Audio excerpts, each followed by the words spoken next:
धन्यवाद। अब मैं हमारे माननीय प्रधानमंत्री जी से अनुरोध करूंगा कि हमें संबोधित करें। जय जगन्नाथ। जय मां समलेश्वरी। ओडिशार भाई भौणी मानकु मोर जुहार। नुआ वर्ष समस्तक पाई मंगलमय हेऊ। ओडिशा के माननीय राज्यपाल प्रोफेसर गणेशीलाल जी, मुख्यमंत्री मेरे मित्र श्रीमान नवीन पटनायक जी, केंद्रीय कैबिनेट में मेरे सहयोगी डॉक्टर रमेश पोखरियाल निशंक जी, उड़ीसा के ही रतन भाई धर्मेंद्र प्रधान जी, प्रताप सारंगी जी, ओडिशा सरकार के मंत्री, सांसद और विधायकगण, आईआईएम संबलपुर की चेयरपर्सन श्रीमती अरुंधति भट्टाचार्य जी, डायरेक्टर प्रोफेसर्स महादेव जायसवाल जी, फैकल्टी स्टाफ और मेरे सभी युवा साथियों, आज आईआईएम कैंपस के शिलान्यास के साथ ही ओडिशा के युवा सामर्थ्य को मजबूती देने वाली एक नवीन शिला भी रखी गई है। आईआईएम संबलपुर का परमानेंट कैंपस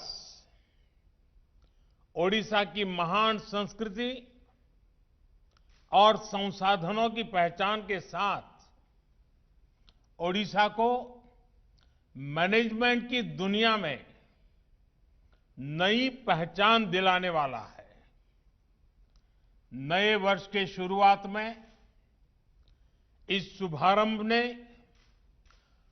हम सबके आनंद को दोगुना कर दिया है। साथियों, बीते दशकों में एक ट्रेंड देश ने देखा। बाहर बने मल्टीनेशनल्स बड़ी संख्या में आए और इसी धरती पर आगे भी बढ़े। ये दशक और ये सदी भारत में नए नए मल्टीनेशनल के निर्माण का है। भारत का सामर्थ्य दुनिया में छा जाए, इसके लिए ये उत्तम कालखंड आया है। आज के स्टार्टअप्स ही कल के मल्टीनेशनल्स हैं और ये स्टार्टअप्स ज्यादातर किन शहरों में बन रहे हैं,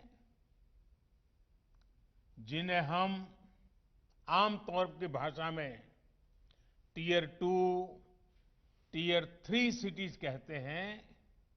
आज स्टार्टअप्स का उभार उन जगह पे देखने को मिलता है। इन स्टार्टअप्स को भारतीय युवाओं की नई कंपनियों को और आगे बढ़ने के लिए उसके लिए बेहतरीन मैनेजर्स चाहिए। देश के नए क्षेत्रों में नए अनुभव लेकर निकल रहे मैनेजमेंट एक्सपर्ट्स भारत की कंपनियों को नई ऊंचाई देने में बड़ी भूमिका निभाएंगे। साथियों, मैं कहीं पढ़ रहा था कि इस साल कोविड संकट के बावजूद भारत ने पिछले सालों की तुलना में ज्यादा यूनिकॉर्न दिए हैं। आज खेती से लेकर स्पेस सेक्टर तक जो अभूतपूर्व रिफॉर्म्स किए जा रहे हैं, उनमें स्टार्टअप्स के लिए स्कोप लगातार बढ़ रहा है। आपको इन नई संभावनाओं के लिए खुद को तैयार करना है।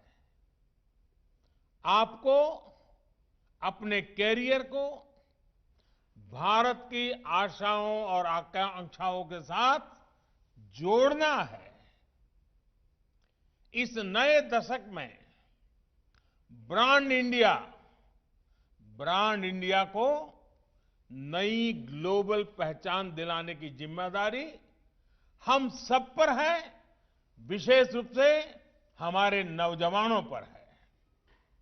साथियों, आईआईएम संबलपुर का ध्येय मंत्र है नवसर्जनम सुचिता समावेशतत्वम, यानी इनोवेशन, इंटीग्रिटी और इंक्लूसिवनेस। आपको इस मंत्र की ताकत के साथ देश को अपनी मैनेजमेंट स्किल दिखानी है। आपको नए निर्माण को तो प्रोत्साहित करना ही है, सभी के समावेश पर भी जोर देना है। जो विकास की दौड़ में पीछे छूट गया है, उसे भी साथ लेना है। जिस जगह पर आईआईएम का परमानेंट कैंपस बन रहा है, वहां पहले से मेडिकल यूनिवर्सिटी है, इंजीनियरिंग यूनिवर्सिटी है, 3 और यूनिवर्सिटीज है, सैनिक स्कूल भी है, सीआरपीएफ और पुलिस के लिए ट्रेनिंग इंस्टीट्यूट भी है। जो लोग संबलपुर के बारे में ज्यादा नहीं जानते, वो भी अब अंदाज लगा सकते हैं कि आईआईएम जैसे प्रतिष्ठित संस्थान के बनने के बाद ये क्षेत्र कितना बड़ा एजुकेशन हब बनने जा रहा है। संबलपुर आईआईएम और इस क्षेत्र में पढ़ने वाले स्टूडेंट्स, प्रोफेशनल्स के लिए सबसे खास बात ये होगी कि ये पूरा इलाका ही एक तरह से आपके लिए एक प्रैक्टिकल लैब की तरह है। ये जगह प्राकृतिक रूप से इतनी भव्य है। ओडिशा का गौरव हीराकुंड बांध आपसे कोई ज्यादा दूर नहीं है। बांध के पास देवरीगढ़ सेंचुरी अपने आप में खास तो है ही, इसके बीच में वो पुण्य स्थान भी है जिसे वीर सुरेंद्र साईं जी ने अपना बेस बनाया था। इस एरिया के टूरिज्म पोटेंशियल को और बढ़ाने के लिए यहां के स्टूडेंट्स के आइडियाज और मैनेजरियल स्किल बहुत काम आ सकते हैं। ऐसे ही संबलपुरी टेक्सटाइल भी देश विदेश में मशहूर है। बांदा इक्कत फैब्रिक, उसका यूनिक पैटर्न डिजाइन और टेक्सचर बहुत ही खास है। इसी तरह इस क्षेत्र में हैंडीक्राफ्ट का इतना काम होता है। सिल्वर फिलीग्री, पत्थरों पर नक्काशी, लकड़ी का काम, ब्रास का काम, हमारे आदिवासी भाई बहन भी इसमें बहुत पारंगत है। आईआईएम के छात्र छात्राओं के लिए संबलपुर के लोकल को वोकल बनाना उनका एक अहम दायित्व है। साथियों, आप ये भी भलीभांति जानते हैं कि संबलपुर और उसके आसपास का इलाका अपनी मिनरल और माइनिंग स्ट्रेंथ के लिए भी जाना जाता है। हाई ग्रेड आयरन हो, बॉक्साइट, क्रोमाइट, मैंगनीज, कोल, लाइमस्टोन से लेकर गोल्ड, जेमस्टोन, डायमंड, यहां की प्राकृतिक संपदा को अनेक गुना बढ़ाते हैं। देश के इन नेचुरल एसेट्स को बेहतर मैनेजमेंट कैसे हो, कैसे ये पूरे क्षेत्र का विकास करें, लोगों का विकास करें, इसे लेकर भी आपको नए आइडियाज पर काम करना है। साथियों, ये मैंने आपको कुछ ही उदाहरण दिए हैं। उड़ीसा में वन संपदा, खनिज, रंगबती संगीत, आदिवासी आर्ट और क्राफ्ट, स्वभाव कवि गंगाधर मेहर की कविताएं, क्या नहीं है उड़ीसा के पास। जब आप में से अनेक साथी संबलपुरी टेक्सटाइल या फिर कटक की फिलीग्री कारीगरी, उसको ग्लोबल पहचान दिलाने में अपने कौशल का इस्तेमाल करेंगे, यहां के टूरिज्म को बढ़ाने के लिए काम करेंगे, तो आत्मनिर्भर भारत अभियान के साथ ही ओडिशा के विकास को भी और गति मिलेगी और नई ऊंचाई मिलेगी।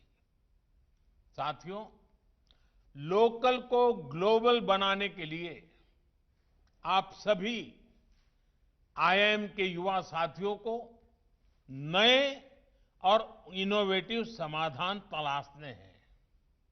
मुझे विश्वास है हमारे आईआईएम्स आत्मनिर्भरता के देश के मिशन में स्थानीय उत्पादों और अंतर्राष्ट्रीय कोलैबोरेशन के बीच ब्रिज का काम कर सकते हैं। आप सभी का जो इतना विशाल और दुनिया के कोने में फैला अलुमनाई नेटवर्क है, वो भी इसमें बहुत मदद कर सकते हैं। साल 2014 तक हमारे यहां 13 आईआईएम थे, अब देश में 20 आईआईएम है। इतना बड़ा टैलेंट पूल आत्मनिर्भर भारत अभियान को बहुत विस्तार दे सकता है। साथियों, आज दुनिया में अपॉर्चुनिटीज भी नहीं है, तो मैनेजमेंट की दुनिया के सामने चैलेंजेस भी नए हैं। इन चैलेंजेस को भी आपको समझना होगा। अब जैसे एडिटिव प्रिंटिंग या तो 3D प्रिंटिंग पूरी प्रोडक्शन इकोनॉमी को ही चेंज कर रही है। अभी आपने न्यूज में सुना होगा, पिछले महीने ही एक कंपनी ने चेन्नई के पास एक पूरी 2 मंजिला इमारत को ही 3D प्रिंट किया है। जब जब प्रोडक्शन के तरीके बदलेंगे, तो लॉजिस्टिक्स और सप्लाई चेन से जुड़ी व्यवस्थाओं में भी बदलाव होगा। इसी तरह टेक्नोलॉजी आज हर जियोग्राफिकल लिमिटेशंस को दूर कर रही है। एयर कनेक्टिविटी ने 20वीं सदी के बिजनेस को सीमलेस बनाया, तो डिजिटल कनेक्टिविटी 21वीं सदी के बिजनेस को ट्रांसफॉर्म करने वाली है। वर्क फ्रॉम एनीवेयर के कंसेप्ट से पूरी दुनिया ग्लोबल विलेज से ग्लोबल वर्क प्लेस में बदल गई है। भारत ने भी इसके लिए हर जरूरी रिफॉर्म्स बीते कुछ महीनों में तेजी से किए हैं। हमारी कोशिश है कि हम ना सिर्फ समय के साथ चले, बल्कि समय के पहले चलने की भी कोशिश करें। साथियों, जैसे काम के तरीके बदल रहे हैं, वैसे ही मैनेजमेंट स्किल्स की डिमांड भी बदल रही है।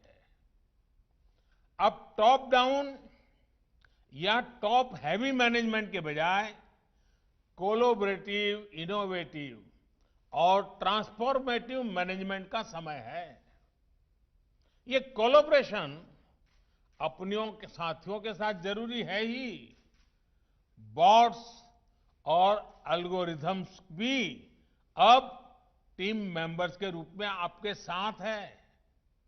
इसलिए आज जितना ह्यूमन मैनेजमेंट जरूरी है, उतना ही टेक्नोलॉजिकल मैनेजमेंट भी आवश्यक है।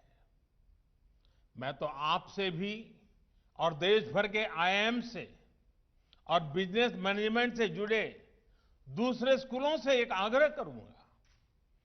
कोरोना संक्रमण के इस पूरे दौर में टेक्नोलॉजी और टीम वर्क की भावना से देश ने कैसे काम किया, किस प्रकार से 130 करोड़ देशवासियों की सुरक्षा के लिए कदम उठाए गए, जिम्मेवारियां उठाई गई, कोलैबोरेशन किया गया, जन भागीदारी का अभियान चलाया गया।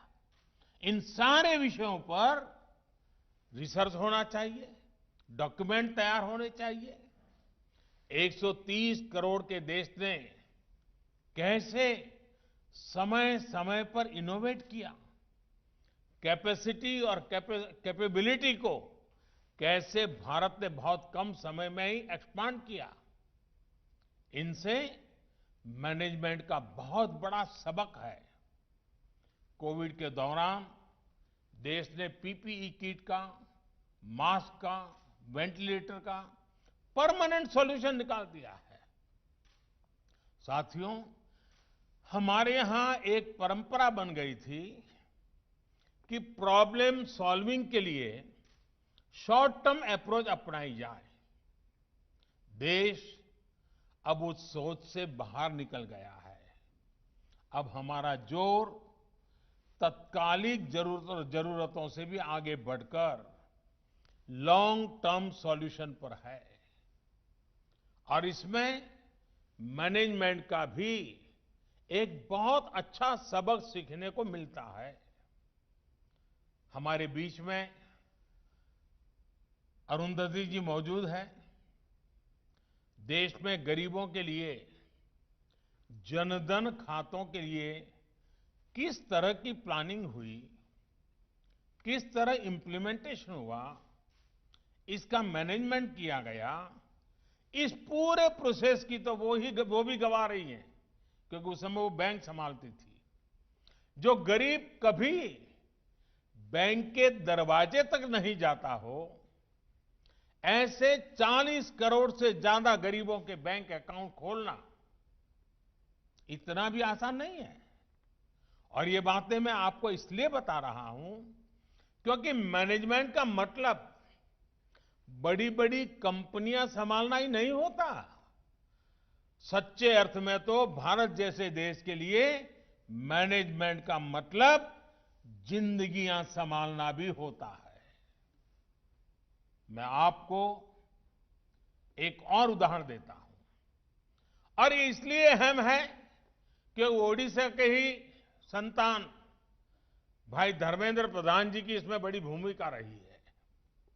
साथियों, हमारे देश में रसोई गैस आजादी के करीब करीब 10 साल बाद आ ही गई थी,